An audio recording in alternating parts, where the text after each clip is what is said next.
The subject of money is a huge topic that affects every individual and family. On the show today, we have Dr. Olumide Emmanuel to discuss the common money mistakes to avoid as individuals, families, and even entrepreneurs. Welcome to the show, sir. Yes, thank you for having me. It's nice to be here live and direct. Live and direct. With the ladies of your view. Our people are students in the School of Money. We are. So you have to read. I've brought another set of books today. You have to read and read because that's part of the mistake that we have to deal with. So I've been studying about money, and I've read a couple of books. And one of the issues that a lot of people struggle with is how to keep their money. So you know how to make the money, but then how do you keep it away from things that would naturally eat it? Let me not use relatives. Let it not look like you don't want to send money to them. But how do you make that money and protect it so that you're giving less than you're making and not giving more than you're making? Well, basically, when it comes to wealth creation, you make, you manage, and you multiply. So you must know how to make money. Yes. And to know how to make money, you must also know how not to make money. Yeah, because if you make money in the wrong way, you're going to end up losing it. So how not to make money? You don't make money by stealing. You don't make money by begging. You don't make money by fraud. You don't make money by marriage. To say, I want to marry into money. We don't talk enough about this thing. You don't make money into marriage because I always tell people, a lot of women, unfortunately, sometimes don't take their financial life serious. They just think once I've married a rich man. My case is settled. Wealth is not sexually transmitted. So that you are married to a rich man does not make you a rich woman. That's why a lot of people, by the time their spouse now dies or does not have a job anymore or crisis happen, they get into trouble and their children suffer. Rewind, sir. So your money is your money. Your money is not our money. Leave that one. You see all this, you say your money is our money, my money is my money, all this kind of stuff. Yes, when you come into a marriage relationship, the two has become one. And that two becoming one is joint knowledge, joint decision, joint planning.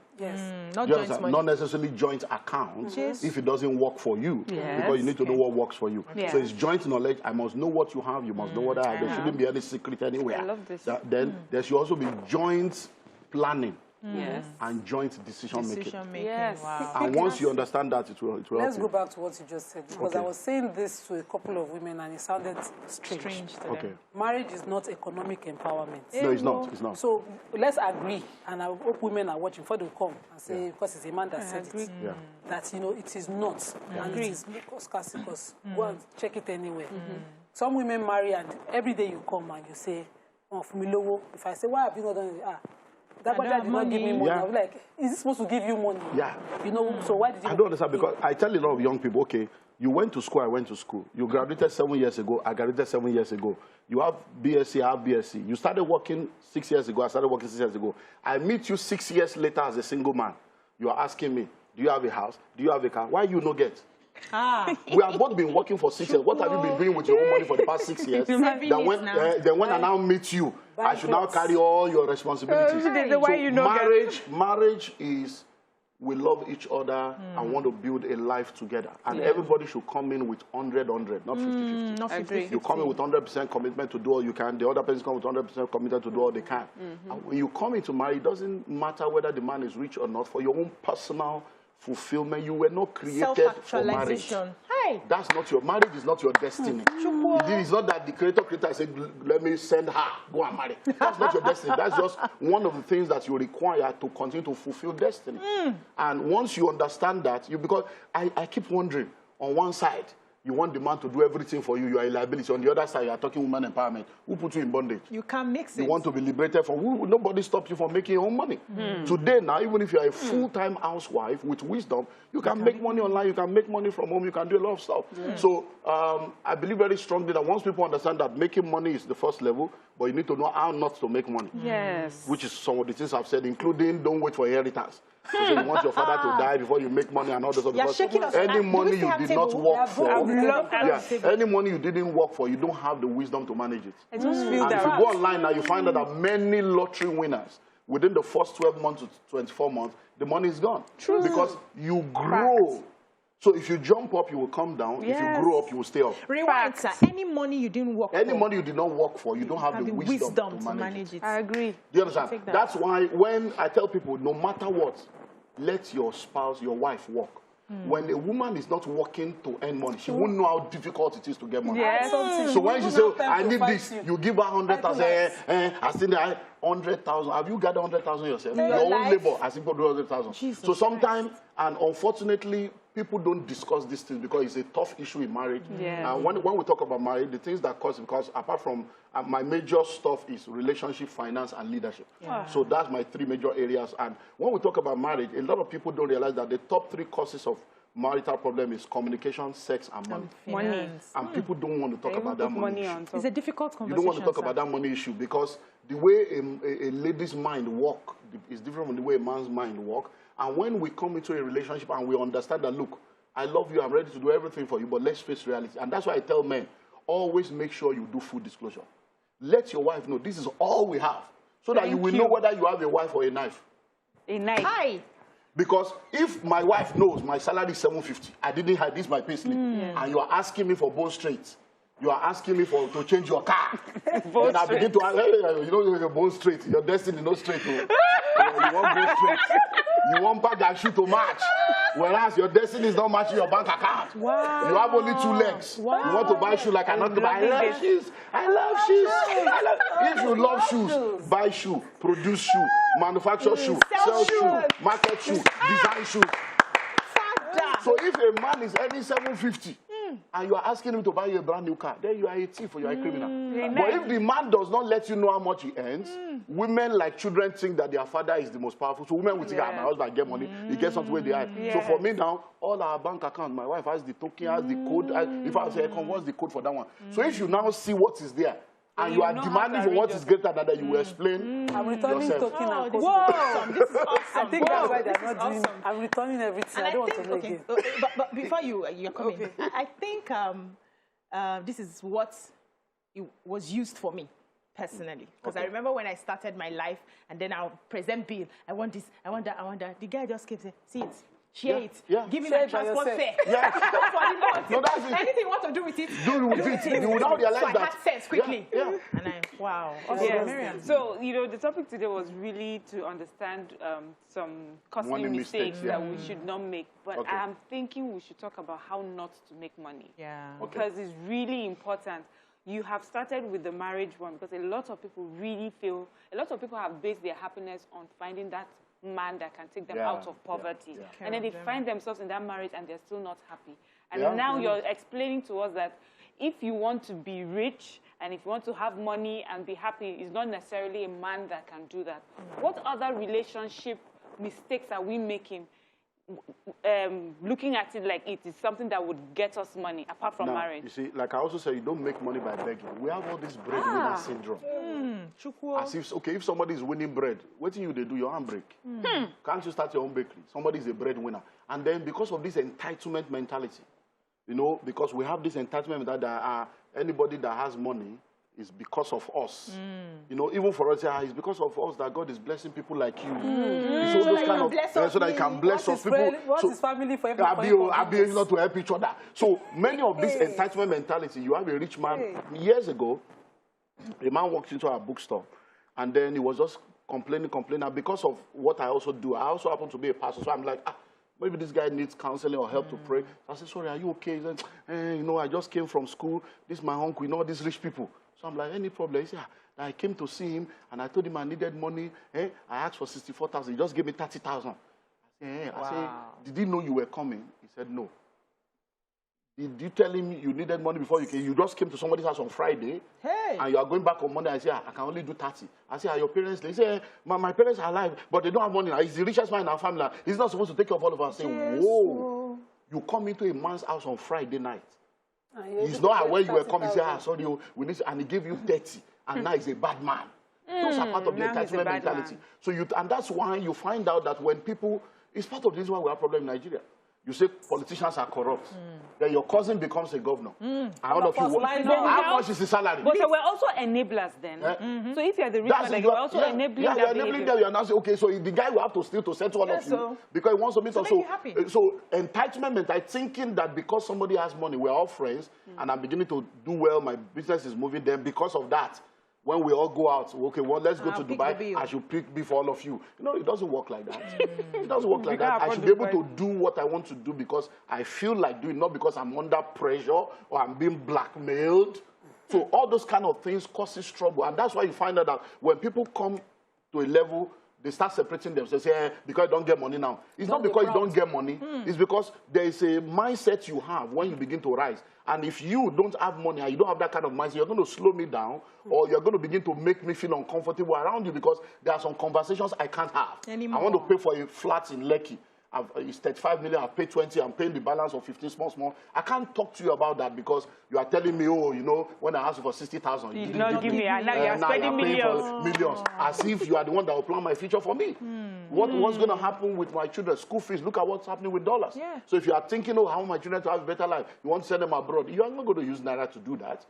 Just 6 years ago, Naira was 150, 170. Now it's 570. What will happen in the next 10 years when our children that are young now will now be going to America, maybe it's 5,000 to $1. And then you want to pay school fees of 30,000. So I'm supposed to plan now for that. So I can't say because you're my friend, you're my family, I will now stop that. That's why it's called extended family. So anything that is not nuclear is extended. Now waiting rich, now with the share. Okay, Dr. Olumide, there's an impression you give family. Because just yesterday, me and my sister-in-law were on this topic. Our fathers lived this life.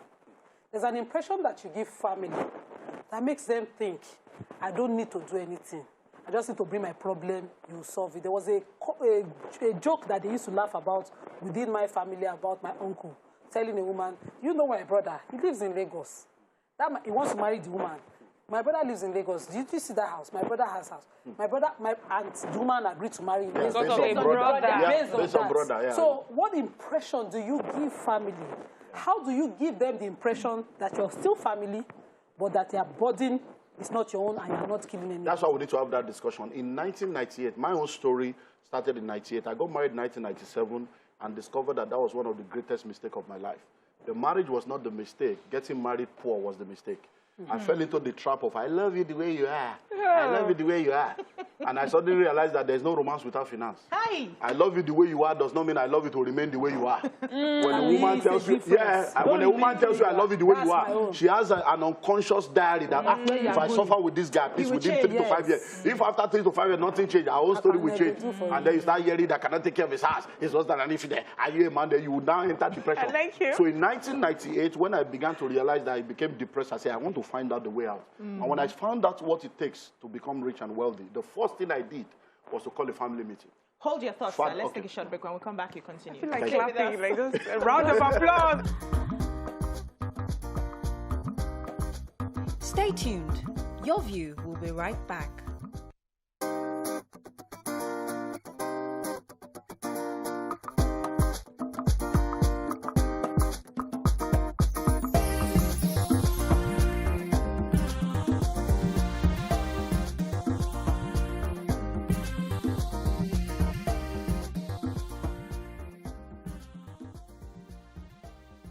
Welcome back. You were giving us an analogy. Yeah, so the first thing I did was to call a family meeting. I'm the firstborn in my family.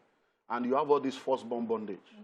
In other clan, we call it the black tax. So you are the first, you should take care of every other person. And then they hand over people to you, people I didn't give birth to. So I called the family meeting, father, mother, and all my siblings. And I said, look, I've just realized that the way out of poverty is not all this fasting, prayer, and all this religion. Religion is more dangerous than the devil. So we need to understand that to create wealth. Saying that? Religion is more, I don't believe in religion. I actually hate religion. Religion has caused more trouble in this world than Christianity is not a religion, it's a relationship, it's a way of life. And it should be humanity at work, love at work, not all this stuff that we have turned into. So I told her, I said, look, father, mother, everyone, I've learned this. So number one, daddy, mommy, these are your children, they are not my children. I am telling you today, they are not my responsibility. So let them plan. And all of you, don't look at me as firstborn breadwinner. What I have learned, I'm going to be doing a 4-day seminar. All of you must be there to come and learn what I've learned. We are all poor now. I want to start practicing it. So that when it begins to blow, you won't say he didn't tell you. Number one. Then you parents, I said, honor is not a levy. Because there's also this, you are not taking care of your father. You have all this emotional blank. Even though this breast where you suck. What's all that? The Bible says, honor your father and mother. The same honor, it says, honor the Lord with your substance. It's not a levy. It's something you do out of honor. It's not a tax. So I say, parents, honor is not a levy. You gave birth to me, I didn't give birth to you. The Bible even actually says that it is the parents that lay off for the children, not the children that lay off for the parents. So you people should release me to go and pursue this thing. And wonderful parents, wonderful, everybody understood. They understood. And I started that journey. Between 2008 and 1998 and 2001, I went on the journey and my story changed. When my story changed, I returned in 2001.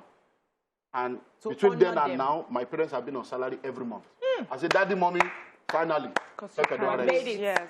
So you people allowed me to be able to do this, so it was easier because person when they carry, they carry person. If you are carrying a 50 kg cement, you can't run as fast as someone that has no load. You people allowed me to run. So in 4 years, things have changed. And what I did, which you need to learn again, is I put a check for 1 year in one envelope for my dad, another one for my mom. Don't give your parents money the same way. No, we don't. Give them separately. Because when you go, it will cause trouble. And I bought them a brand new car. Between then and now, I bought them maybe 3 or 4 cars in the last whatever year. So I say, from today till you die, what you eat is no more a problem. But it's not a levy. Do you understand? Because they allowed you to grow. So we need to understand, because those are how the things. Because parents give birth to children they can't train. Every year, your wife, they get belay as if you are trying to win an award. You give birth to children like sardine. They say rich people have just 2 children. 3 max, except those that have polygamy. You that is poor man, every year, take it, and if this one don't make her, this one will make her. Just the bump kenny, all of them are looking like that 1 year apart, like Kwashoko. And then we are killing so poor people create trouble for themselves. Hey. You give birth to children you can take care of. You are looking for male and female. Who told you that? Every male you have, you already have a female waiting to come and marry them. So if you have 2 female, they are in your house, you have 2 male being raised in another family that will come and marry them. Add them to your prayer, add them to your planning. If you have 2 male, you have 2 female being raised in another family that will come and marry them. Add them to your prayer, add them to your planning. But I want to have boy. Then Abigail, you born 4 girls.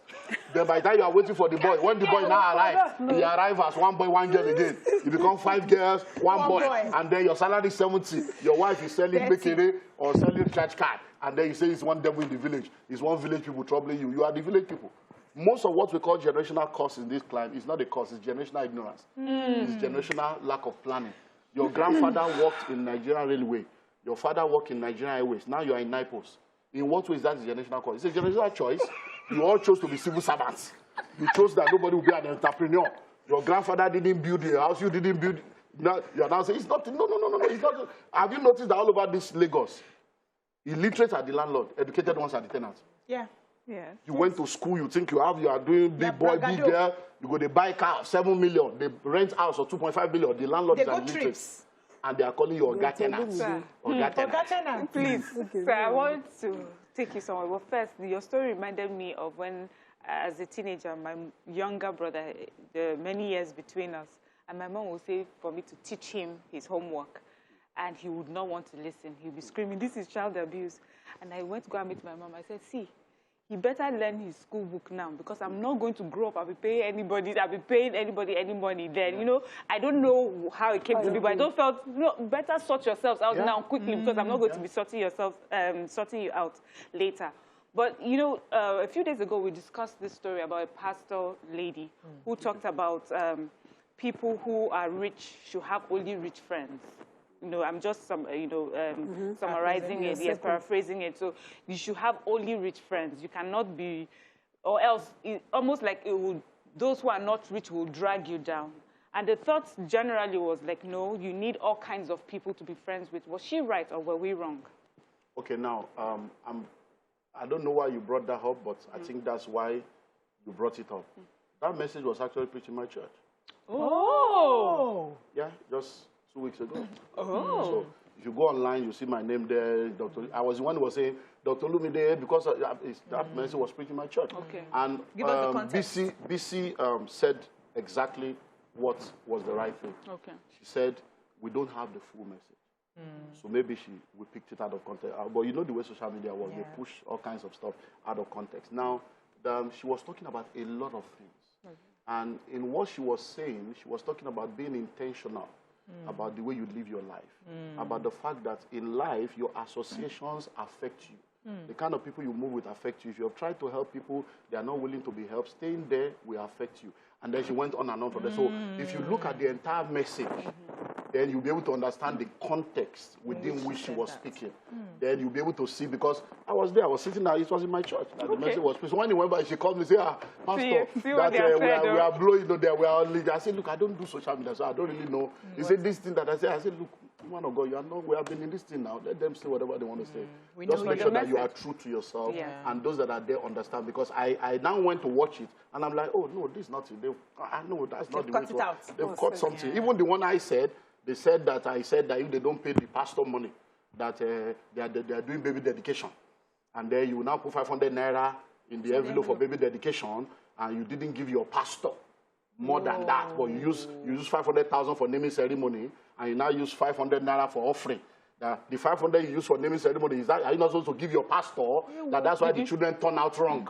Okay, but what were you trying to say? So they were now, because the theme of the conference was Kingdom Wealth Conference. Okay. My own series was Understanding Kingdom Wealth. That kingdom wealth is a wealth that has its source in God, and the kingdom has its purpose. And in the kingdom wealth is not acquired, it is entrusted. Okay. So God must trust you to entrust wealth to you. And for that to happen, we now started listing different things that people need to understand. And one of the things they need to understand is that when you come into the kingdom, there are kingdom covenant obligations. You cannot go to London and say, I don't believe in pounds. Okay. You must spend pounds. You can't go to London and say, I don't believe in driving on the left side of the road. You must align. So when you come into the kingdom, there are things that have been aligned in the kingdom. So we now listed 10 covenant obligations that people need to live by. Okay. First fruits, tithe, offering, welfare, honoring the less privileged, honoring your parents, and honoring. So it is in listing all those. We now started explaining. For people who have kingdom wealth. Kingdom wealth. So you want kingdom, because there are two ways to make money. You either do it Babylon way or covenant way. Now, you're either in the secret court or you're in the secret place. It's your choice. Hey, you cannot be in between. You can't be in between. You can't be. That's why I say a lot of people, that's why I say religion is killing people. You see, people are so religious, but they are not even in the secret place. You are not in secret court. We're in the free place. Secret place, you are absent, and you are wondering. People don't know that money is spiritual. Money is a spirit. Money has a soul. Money lives in a body. That currency in your hand is not money. That's ordinary paper. It's legal tender. If we change it today, it ceases to be money. So that's the body of money. The spirit of money is mammon. The soul of money is the value that money has in the marketplace. Okay. So that's why one currency will be higher than the other currency in the marketplace, depending on your relationship with mammon. So many people don't realize that if you are going to become wealthy, you have to choose your track. There is nobody on earth that can succeed without giving. She's here. Yeah. There is Sadak, whatever all kinds of. They too have their own stuff that you have to give. You have to take up the less. So there are a lot of stuff. Nobody can ever become rich without giving. But the problem we have is people are not well taught, and then we have a lot of charlatans, jobless people, visionless people that now think that because of the poverty situation in Africa, they can now use that to deceive people. Because many of these pastors you see, their message is local. Once they cross border, they don't get message. Once you reach Canada, all this useless message will not work. So when you were talking about wealth and care for parents, I wanted to quickly draw the care for parents line. Yeah. So in my faith, for instance, since you've referred to it, care for parents is not actually money. It's time and natural care. So you can't have parents aging, and because you want to go and make money, and it's important to have money, you leave that parent without a structure of care. So what exactly is wealth? If time is of value, if availability is of value, is only riches. In the book I gave you guys, the School of Money, because all these things have been answered. Now, when we talk about wealth, there's a difference between wealth and riches. Riches is monetary. Wealth is all-inclusive. Yes. So when you talk about wealth, health is wealth. Relationship is wealth. Time is wealth. Skill is wealth. So when you talk about wealth, it's more than just money. So you can be rich and you are not wealthy. Or you cannot be wealthy and not be rich. So once you understand the holistic aspect of wealth, you will not spend all your time pursuing money and losing your health and your time, only to now try to use the money to buy back your health. Yes. So when people understand true wealth, you know that, look, I may not have the money to give my parents right now just to honor them, But whatever I have, if it's 2,000 recharge card every month, happy new month, mommy, stay connected. And then you call them. Sometimes when people get old, because what you sow, you will reap. Yes. When people get older, they just need someone to be there. How are you doing, ma? Hope you're okay. And then you go there, spend time with them. That's why those that are in the foreign countries that know they do not have the time to be able to do that, they have created a structure, nursing home, old people's home, where they pay for it, and then somebody gives them the care that they need. Yes. And we need to understand that as the world is moving right now, those things need to begin to happen even in our climate also. So people should understand. That's why I say it's not a levy. Because people say, I don't have money, I have money. You don't have money, you don't have time. You don't have money, you don't have good words, you don't have phone call. It doesn't work like that, because what you are sowing today, you will reap. The way you take care of your parents or the way you don't take care of them, whether you like it or not, life, karma, life will always, roll back. So, yeah. Thank you so much, Dr. Emmanuel. We don't want you to go. We wish you can extend another. I will come again. We have not even done money mistake. We don't even started. We went from one, so no problem. We will come again. Thank you so much. And thank I've told the people once in a month, let's be doing this thing. Once a month. Let's just be helping people. Notes. Yeah. Let's help so that we'll just be helping people get information on them. Thank you so because much. This country is really challenging and we need wisdom to navigate the struggles of our nation. God bless you, sir, for your thoughts this morning. Thank you very so much. much.